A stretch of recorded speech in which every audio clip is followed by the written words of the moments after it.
Good evening, Americans, and welcome Miss Palin.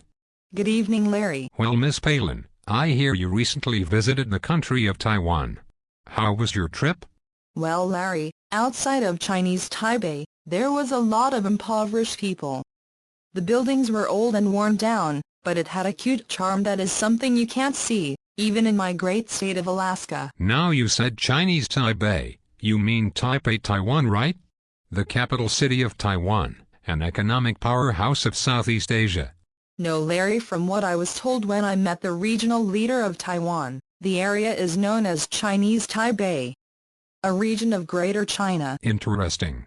Now historically Taiwan had been independent of China for nearly 50 years, and then was ceded to the Allies under the command of Chiang Kai-shek in 1945. Since then it has been a part of the Republic of China. So how is it that Taipei is called Chinese Taipei? Well, Larry, I don't claim to be knowledgeable about Chinese history, but Mr. Ma assured me that the history I was told was accurate. Well, that's interesting for the president of a country to belittle its status in such a manner as that.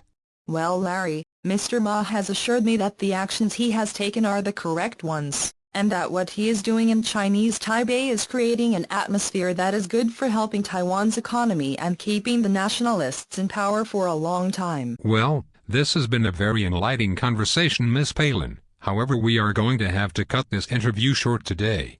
It seems my directors are telling me that we have a much more interesting guest lined up after the break. Well, thank you for having me on the show, Larry. I hope I can return again and talk about my new book on gun control and teen pregnancy. As you know, in Alaska we have far too much of both of these. Pregnant teens and underage mothers, as well as too many guns. Sarah Palin. Everyone. Well, have a good evening, Miss Palin, and be careful with your teenage daughter and her newborn child while you are out hunting moose. Our next guest is someone much more interesting. Please stay tuned after these messages from our sponsors.